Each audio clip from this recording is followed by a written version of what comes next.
एक अकेला सब पे भारी। तो फिर क्यों आ गई इन लोगों के साथ याद तुमको यारी? सवाल वो है।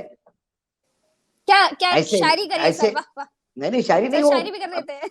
उनको 2024 की हार आंखों के सामने दिख रही है।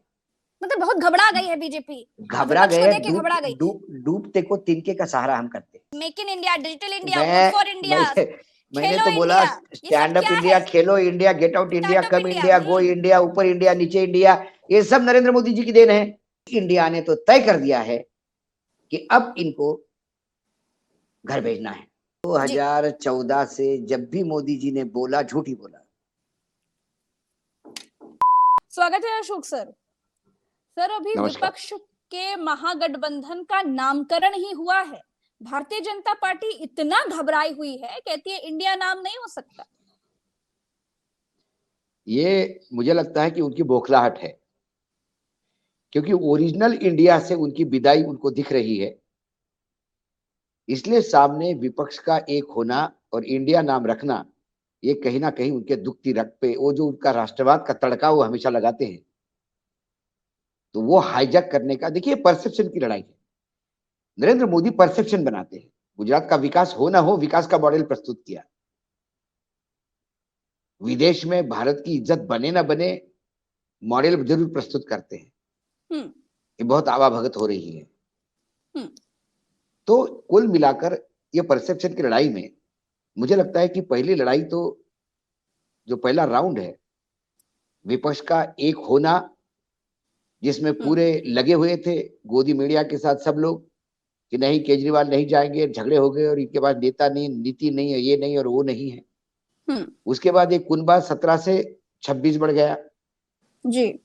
अब इनका 26 जब बढ़ा, बेंगलोर में मीटिंग पहले से तय थी, तो 2014 से 2023 तक जिस एनडीए की सरकार थी तथाकथित, उनकी कभी मीटिंग नहीं हुई। एकाएक 18 तारीख को उनको याद आया कि मीटिंग करनी है, क्योंकि एक परसेप्शन बनाना है, तुम्हारे पास 26 तो मेरे पास 38। लेकिन सर 2019 में तो 42 दलों का गठबंधन था एनडीए में, और अब तो 38 रह गए। नहीं, इस 38 में भी बड़ा मजा मतलब मजेशीर चीजें है। 38 में ऐसे लोग हैं जो बीजेपी को गाड़ने के लिए तुले हुए थे कि गाड़ देंगे जमीन के अंदर, आप ही के उत्तर प्रदेश के। अब वो साथ में है। राष्ट्रवादी कांग्रेस का वो धड़ा साथ में है जहां एमएलए है लेकिन मतदाता नहीं है। शिवसेना का वो धड़ा साथ में है, क्योंकि लोग छोड़ के गए तो उन्होंने उन पार्टियों को तोड़ के अपने साथ कुछ लोगों को मिलाने का प्रयास किया। वो लोग हैं। और मैं मोटे मोटे तौर पे दर्शकों को समझने के लिए यदि बताऊं, तो इन 38 लोगों में से बीजेपी को यदि अलग की जाए, क्योंकि आपके पास यदि आंकड़े पे बात करें तो 2019 के ही आंकड़े हैं लोकसभा के अभी, क्योंकि अभी लोकसभा 2024 में आएगा। तो 19 के आंकड़ों की बात करूं तो बीजेपी को 22 करोड़ वोट मिले थे 2019 में, और बीजेपी -38, मतलब ये जो 37 लोग हैं, इनके कुल मतों की टोटल 2 करोड़ 20 लाख होती है। मतलब एनडीए का कुनबा 2019 में डाटा यदि देखा जाए तो 24 करोड़ 20 लाख मतदान इनके पास था। अब हम चलते हैं उन 26 के पास। यदि उनमें से कांग्रेस हटाई जाए जिसके पास 12 करोड़ वोट थे,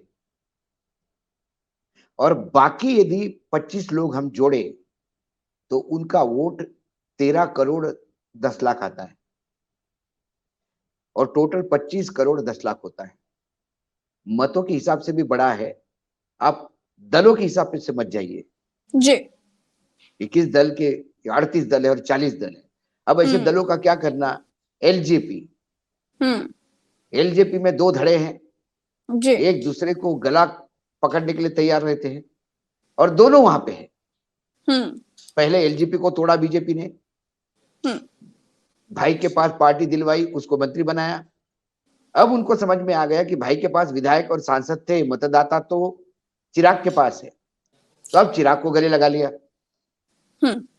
अशोक सर, नरेंद्र मोदी तो ये जो अंतर्द्वंद है जी, ये सिर्फ आंकड़ा बताने के लिए था। तुम्हारे पास 26 है तो हमारे पास 38 है। तुम्हारे पास 18 को तुम वहां करोगे तो 18 को घबराई हुई मालूम पड़ रही है, बहुत घबराई हुई पड़ रही है बीजेपी। एक अकेला सब पे भारी। तो फिर क्यों आ गई इन लोगों के साथ याद तुमको यारी? सवाल वो है। क्या क्या ऐसे शायरी करिए ऐसे सर, वाह वाह। नहीं शायरी नहीं सर हो। शायरी भी कर देते हैं। अब मोदी जी को 9 साल से सुन रहे हैं, तुकबंदी तो इतनी हमको भी करनी चाहिए। जी।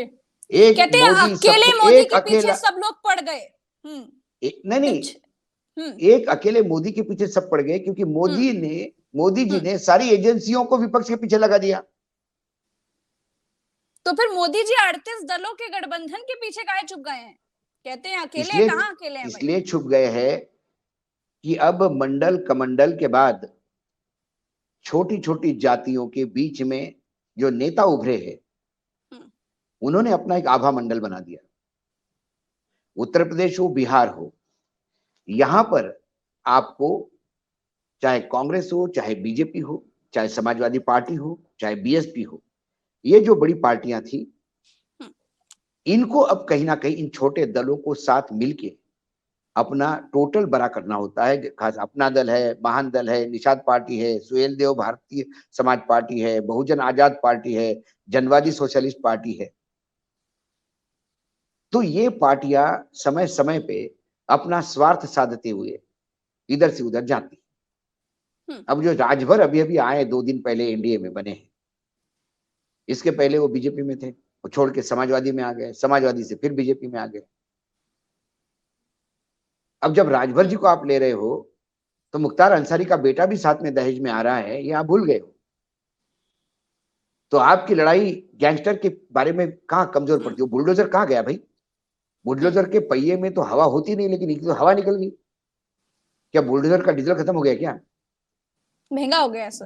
भ्रष्टाचार के खिलाफ इतनी बड़ी लड़ाई, और अजित पवार आपके मेंबर हैं। 17,000 करोड़ का सिंचन घोटाला है। एक सवाल सर ये भी है कि बीजेपी में दूसरी पार्टियों की तरह बीजेपी में भी परिवारवाद और वंशवाद भरा पड़ा है, पूरब से पश्चिम तक, उत्तर से दक्षिण तक। लेकिन नरेंद्र मोदी जी फिर भी झूठ बोलते हैं, अपनी पार्टी में नहीं देखते, सिर्फ और सिर्फ विपक्ष को देखते रहते। 2014 से जब भी मोदी जी ने बोला, झूठ ही बोला।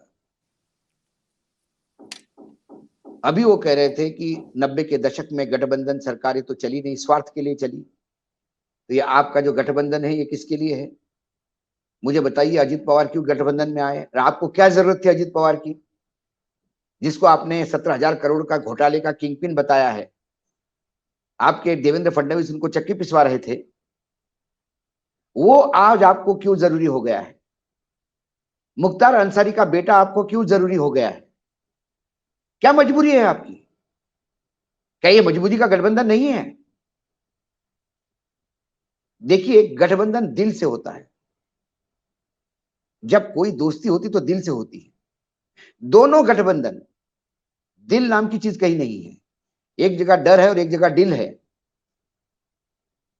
बेंगलोर में डर है तमाम छोटी क्षेत्रीय दलों को कि यदि 2024 में बीजेपी वापस आती है तो उनका वजूद खत्म हो जाएगा, समाप्त कर देंगे उनके पार्टी को, क्योंकि उनके राष्ट्रीय अध्यक्ष बोल चुके हैं कि क्षेत्रीय दल होने नहीं चाहिए। तो सारे क्षेत्रीय दलों का कुनबा इकट्ठा हुआ है अपना वजूद संभालने के लिए, संविधान की रक्षा करने के लिए। जो भी संविधान खत्म होने का डर है, लोकतंत्र समाप्त होने का डर है। और इधर डील के तहत आए हैं। अजित पवार आए हैं हाथ जोड़ के कि साहब मैं तो आ रहा हूं, मेरे चाचा को छोड़ के आ रहा हूं, आपको भगवान मान रहा हूं, आप मेरे 1400 करोड़ रुपए की जो प्रॉपर्टी सीज की हुई है ईडी और इनकम टैक्स ने, उसका ख्याल रखिएगा। छगन भुजबल हाथ जोड़ के खड़े हैं, मेरे 850 करोड़ का जरा देख लीजिएगा। प्रफुल्ल पटेल खड़े हुए हैं कि साहब मैं जिस फ्लैट में रह रहा हूं वो फ्लैट अटैच्ड है, कोर्ट के परमिशन से रह रहा हूं, कृपया उसको जरा ख्याल रखिएगा। तटकरे साहब अपने बेटी को मंत्री लेके आ गए, भैया मेरी बेटी मंत्री बनेगी, वो अपने जगह पे, लेकिन मेरे घोटालों को देख लेना।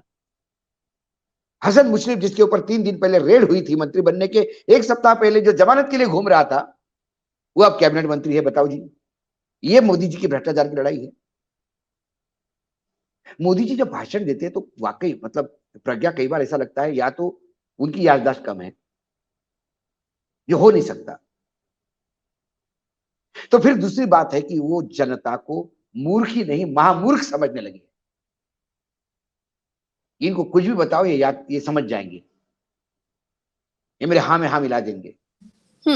जब उनके कहने पे थालियां और तालियां बजती है तो उन्हें इतना कॉन्फिडेंस आ गया तो मेरे कहने पे कुछ भी लोग मान जाएंगे। सर, जब मोदी जी के कहने पे थालियां और तालियां बजती ही हैं, मोदी जी को बड़ा कॉन्फिडेंस है, कहते हैं अकेले मोदी के पीछे सब लोग पड़े हैं, एनडीए के तमाम 38 दलों के गठबंधन के पीछे छुपे हुए हैं, लेकिन उसके बाद भी जब विपक्ष की बैंगलोर में बैठक हुई सर, उसके बाद तुरंत बाद नरेंद्र मोदी जी को दिल्ली में एनडीए की बैठक बुलानी पड़ी। ऐसी कौन सी आपत्ति आ गई थी भैया?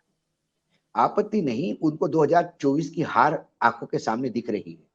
मतलब बहुत घबरा गई है बीजेपी, घबरा गए, देख के घबरा गई। डूबते को तिनके का सहारा हम करते, या दूसरा मुहावरा है मरता क्या न करता। तो अजित पवार भी चाहिए, राजभर भी चाहिए, मांझी भी चाहिए, जिन्होंने इनकी इतनी ऐसी भाषा में बात की थी कि जो भाषा मैं इस चैनल पे बोल भी नहीं सकता हूँ, सभ्य लोग देखते हैं हमारा चैनल। ऐसी भाषा का प्रयोग करने वाले लोग भी चल जाएंगे।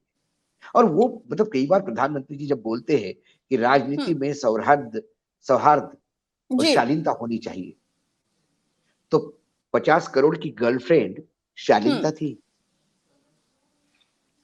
किसी के इलाज का खर्चा इलेक्शन चुनाव में मुद्दा बनाना शालीनता थी। किसी महिला नेत्री के दीदी करके मजाक उड़ाना शालीनता थी।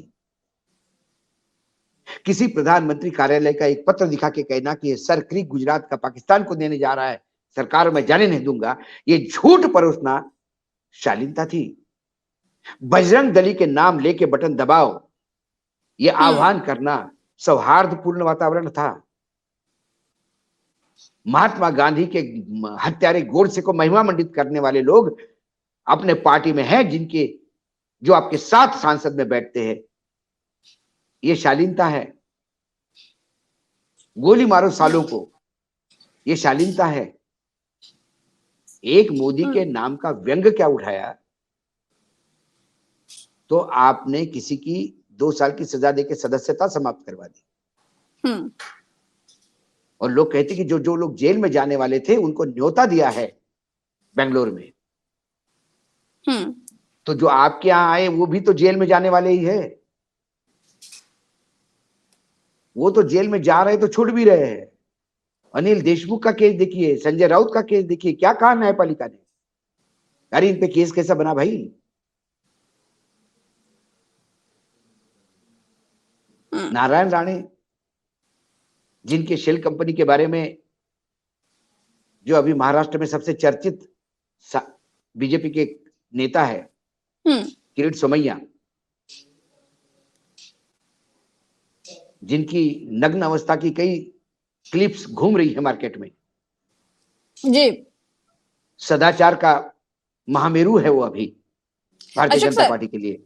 अशोक सर, मोदी जी के भाषणों से कुछ सांस्कृतिक राष्ट्रवाद का ध्वजवाहक है वो जी, भाजपा का।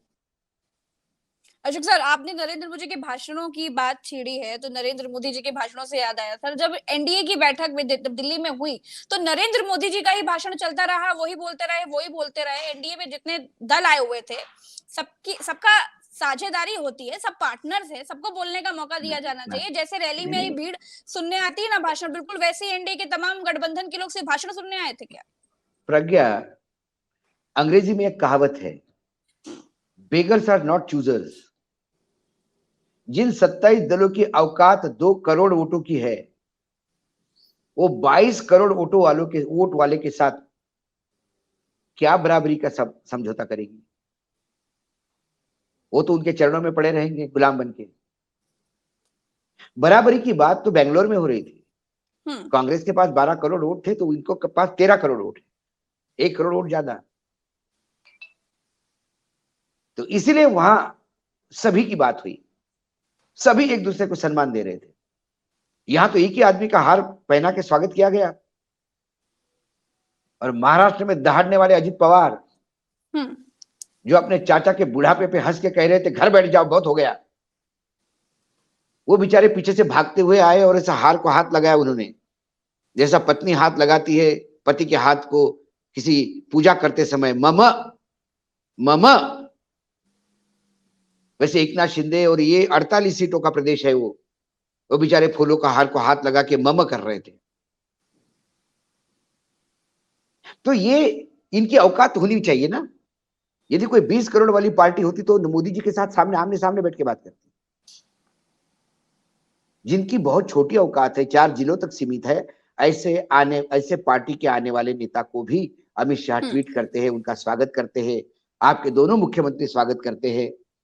करना चाहिए स्वागत भाई, आपके पार्टी में आपके साथ आगे, बिल्कुल स्वागत कर लेना चाहिए। लेकिन फिर पूछना भी चाहिए कि आप भाई, कल तक तो हमारी पार्टी जमीन के अंदर गाड़ रहे थे, हमारे आदरणीय मुख्यमंत्री, हिंदू समाज के ध्वजवाहक योगी आदित्यनाथ जी को आपने नसीहत दी थी कि हवन मंदिर में करिए, चिलम में मत करिए। इतना बिलो द बेल्ट आप बोल रहे थे सर, क्या आपने आपके विचार बदले? थोड़ा माफी मांग के आइएगा। अशोक सर, असम के सीएम है हेमंत बिस्वा शर्मा, कहते हैं कि इंडिया नाम नहीं होना चाहिए, इंडिया नाम अंग्रेजों ने दिया है। इतना उनको आपत्ति हो गई इस नाम से कि उन्होंने अपने ट्विटर हैंडल से इंडिया हटा करके भारत कर लिया है। बल्कि बीजेपी की खुद की तमाम योजनाएं, तमाम उनके missions, make in India, digital India, vote for India, मैंने तो बोला स्टैंड अप इंडिया, खेलो India, get out India, come India, go India, ऊपर इंडिया, नीचे इंडिया, ये सब नरेंद्र मोदी जी की देन है। तो उन्होंने सबसे ट्वीट करने के पहले मोदी जी को थोड़ी सी ज्ञान देना चाहिए था कि आप प्रधानमंत्री बने हैं, शायद आपका अज्ञान है ये, लेकिन मैं आसाम में हूं और मैं बहुत ज्ञान है, मैं ज्ञानी हूं, कांग्रेस से जो आया हूं। वो ज्ञान पहले अपने प्रधानमंत्री को दे और कहे कि ये तमाम चीजों से इंडिया निकाल दे। सर, उन्होंने अपने नाम के आगे से निकाला है, भारत कर लिया है। नहीं भाई, वो तो अब उनको भी ये जो ज्ञान प्राप्त हुआ, उनको पूछना चाहिए कि कौन से पेड़ के नीचे, बुद्ध को तो वो बोधि पेड़ के नीचे ज्ञान प्राप्त हुआ। इतने सालों के बाद उन्हें पता पड़ा कि अंग्रेजों ने दिया हुआ नाम है इंडिया, और कल हटाया उन्होंने जी। मतलब इनको ज्ञान प्राप्त करने के लिए भी विरोधी पार्टियों की जरूरत पड़ती है, समझ जाइए आप, ये कितने अज्ञानी हैं। जैसा विपक्ष ने अपने गुट का नाम, फ्रंट का नाम इंडिया रखा, उसके बाद उनके ज्ञान चक्षु खुल गए और उनको पता पड़ गया कि अरे अरे अरे अरे अरे, ये ब्रिटिश ने दिया था नाम इंडिया, आज पता पड़ गया, मुझे ज्ञान प्राप्त हो गया। उन्हें धन्यवाद देना चाहिए बेंगलोर के तमाम विरोधी पार्टियों को कि आपने आज मुझे ये ज्ञात करवाया कि अंग्रेजों ने नाम दिया है, और आज से मैं पूर्ण रूप से भारतीय हो गया हूं। ये छिछोरापन है, ये ब्रिटिश ने दिया, ये ब्रिटिश ने दिया, ये उसने दिया, ये इसने दिया। उसी ब्रिटेन में जाके आपके प्रधानमंत्री गौरवान्वित महसूस करते हैं, उसी ब्रिटेन का नाम लेके आपके प्रधानमंत्री कहते हैं कि ब्रिटेन में भी हमको इज्जत दी है। आपको तो प्रधानमंत्री तो ब्रिटेन में जाना ही नहीं चाहिए, अंग्रेजों ने राज किया इतने साल, हमको लूटा है, बाइकआउट कर देना चाहिए ब्रिटेन का।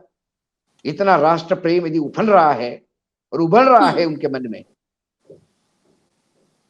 ये 2024 में एनडीए वर्सेस इंडिया, क्या लगता है आपको? लग रहा है इस बार 2024 का चुनाव बड़ा रोमांचक होने वाला है अशोक सर। देखिए प्रज्ञा जी, मैं जितना घूम रहा हूं अलग अलग राज्यों में जी, अलग अलग लोगों से बात कर रहा हूं, एक बात तो तय है, बेंगलोर में बनी हुई इंडिया क्या करेगी ये तो मैं नहीं बोल सकता, लेकिन जो अंग्रेजों ने जिसका नाम दिया, जैसे हेमंत कह रहे हैं, उस इंडिया ने तो तय कर दिया है कि अब इनको घर भेजना है। और उस इंडिया को यदि ये नया इंडिया समझ पाए, नया इंडिया मतलब ये प्रधानमंत्री वाला न्यू इंडिया नहीं, इंडिया वाला जी, जो इंडिया गठबंधन का इंडिया है, यदि वो इस इंडिया को जिसमें मतदाता रहते हैं उसको ठीक से समझा इन्होंने, तो कम से कम इस देश को एक तानाशाही प्रवृत्ति से मुक्ति मिलेगी, ऐसा मुझे लगता है। जी, यही 2024 में होने जा रहा है। जी, बहुत बहुत शुक्रिया अशोक सर समय देने के लिए, और मैं चाहूंगी कि आप अपना समय ऐसे ही निकालते रहे और फिर सिर्फ 10-15 मिनट का समय हमारे दर्शकों को जरूर देते रहे। धन्यवाद।